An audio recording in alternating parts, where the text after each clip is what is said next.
Bonjour à tous et bienvenue. Ce matin, nous démarrons le périple avec le quotidien Vert Émergence qui parle du Conseil constitutionnel et surtout d'une nouvelle nomination qui fait grincer les dents. Les critiques fusent depuis la désignation comme membre de cet organe de Ouli Ndongo qui est aussi membre du comité central du RDPC. C'est une information ce matin à retrouver en parcourant la page 5 du journal. En petite une, Extrême Nord, Boko Haram tue un élève et puis fédéralisme communautaire. Cabral Libby explique son projet. Ces informations ainsi que bien d'autres, vous les aurez en parcourant les colonnes du journal. Nous parlons également ce matin de la nomination au sein du Conseil constitutionnel. À la grande une du quotidien L'Info à chaud, Maurice Kamto, président national du MRC, candidat du MRC et de l'APC à l'élection présidentielle, dit ceci ce matin. La nomination de Madame Ouli, membre du comité central du RDPC au Conseil constitutionnel, est un acte de défiance supplémentaire à la démocratie du président de la République sortant. C'est une information ce matin à retrouver à la page 2 du journal. La nouvelle expression est un kiosque ce matin et nous permet de poursuivre le périple de ce matin. 10 avril 1948, quand naquit l'UPC, l'Union des populations du Cameroun, qui a véritablement lancé les luttes de libération du peuple camerounais, n'est plus que l'ombre d'elle-même, combattue farouchement par les forces coloniales et néocoloniales. Mais la philosophie des pères fondateurs, 75 ans après, continue de guider bon nombre de Camerounais épris de liberté. Voilà donc une information à retrouver ce matin en parcourant les pages 4 à 5 de la nouvelle expression. En petite une, pouvons-nous lire ce matin, nouveau droit de douane américain, voici les produits africains qui seront touchés. Nomination au Conseil constitutionnel, un acte de défiance de Paul Biya et puis zéro déchet, les écoliers de Massumbu sensibilisés.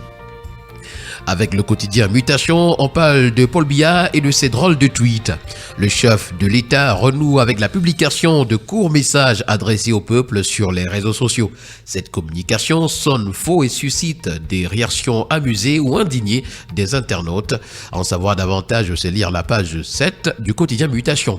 En page 5, c'est le chanvre indien qui intéresse. 30 tonnes ont été brûlées à Bafoussam. Et puis transport de l'électricité, le cœur aux ouvrages. Le quotidien régional d'information du Nord Cameroun, l'un du Sahel de Guiba et Gatama, nous amène ce matin sur l'axe Tigné-Kantia, frontière du Nigeria. Le périple sur la honte nationale numéro 14 est à retrouver ce matin des pages 6 à 7. Pour le journal Investigation Monde, on parle d'énergie électrique. Gaston Elundwe Somba, le peuple souffre. Voilà le titre justement qui est brandi à la page de présentation. D'après le journal ce matin, les délestages se sont intensifiés sur le réseau interconnecté Sud qui alimente 7 des 10 régions du Cameroun. À Yaoundé, les coupures s'étendent souvent sur plusieurs jours, affectant de nombreux quartiers. Ce phénomène touche également d'autres villes et villages du pays, plongeant les entreprises et les ménages dans le désarroi. Le chef de l'État, son Excellence Paul Biya, devrait agir rapidement en cette période électorale car certains de ses collaborateurs seraient incapables d'appliquer sa politique de développement sur le terrain. En savoir davantage, c'est parcourir les pages 2 à 8 ce matin. Le quotidien à Capitaux Public Cameroun Tribune parle de présidentielle de 2025. Les parlementaires apôtres de la paix, c'est à lire ce matin à la page de présentation.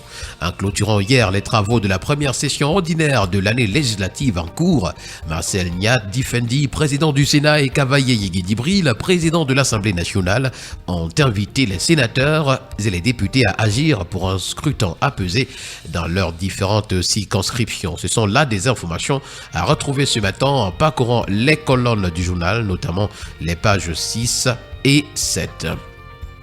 Le quotidien Le Citoyen, pour sa part, ce matin, fait un focus sur Cabral Libby qui est présenté comme l'étoile montante de la politique camerounaise.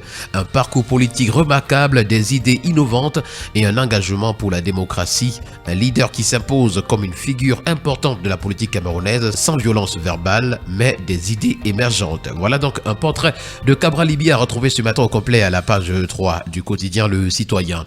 Conjoncture économique, pour sa part, s'intéresse à la présidence de la Banque africaine de développement pour la rupture des financements extérieurs. C'est le titre qui nous est présenté. À un mois et demi de l'échéance du 29 mai 2025 pour le poste de président de la BAD, Abbas Mahamatoli, ancien gouverneur de la Banque des États de l'Afrique centrale, BIAC, expose sa feuille de route. Comme un nouveau deal pour l'Afrique, le projet du candidat propose des points de rupture pour transformer les défis économiques du continent en opportunités durables. En savoir davantage, c'est parcourir la page 11 du journal. La présidentielle de 2025 intéresse également ce matin le quotidien L'Info à chaud qui nous fait savoir que l'Union et Foumou signe et persiste Paul Biya, notre candidat. Avec le tri-hebdomadaire La Météo, on parle du transport de l'électricité. Les poteaux en béton prennent le relais.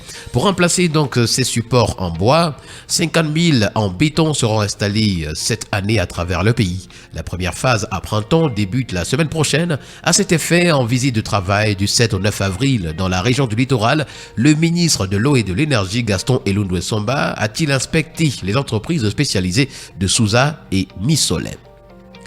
Parlons de santé ce matin avec le quotidien Éco-Santé. Formation sanitaire du Cameroun. L'hygiène dans les hôpitaux est au cœur d'un rapport. C'est à retrouver ce matin à la page 5. Lutte contre la poliomyélite ce matin en petite une. L'union sacrée des pays du bassin du lac Tchad face à la menace est à retrouver à la page 6. Et puis couverture santé universelle dans sa première phase. La région de l'Est tient sa revue mensuelle. Nous allons continuer ce matin avec le quotidien Econews qui parle de réserve de change de la CEMAC à sa grande une. Le FMI entre le marteau et l'enclume. En savoir davantage, c'est parcourir la page 3 du journal. D'ailleurs, vous allez retrouver dans les colonnes de Econews ce matin d'autres informations. Et nous allons poursuivre avec The Politics Hebdo, solution 25, la clé de la gestion de l'après-BIA. Voilà le titre qui est à retrouver ce matin. Comment changer un régime qui dure depuis 42 ans ? C'est une interrogation à l'initiative du docteur Hilaire Kamga, expert en droit électoral. La solution 25 est la réponse présentée à la presse nationale et internationale le jeudi 3 avril dernier, portée par une plateforme citoyenne qui regroupe les forces progressistes. C'est à retrouver ce matin à parcourant les colonnes du journal. Et nous allons terminer avec le bi-hebdomadaire Le Financier d'Afrique qui s'intéresse à l'Afrique centrale. Débat sur la restructuration de la dette des États de la CEMAC à Yaoundé, c'est à retrouver. Le colloque financier international qui se tient les 10 et 11 avril 2025 vise à explorer les pistes pour juguler les facteurs qui exercent une pression sur la dette souveraine, notamment la crise économique mondiale, les fluctuations des prix des matières premières, les crises sanitaires et sécuritaires. Perspective économique et financière en petite une, l'impact du mobile money sur l'inclusion financière au Cameroun est à retrouver. Et voilà donc qui a permis de mettre un terme ce matin à cette autre sortie de la revue de la presse camerounaise.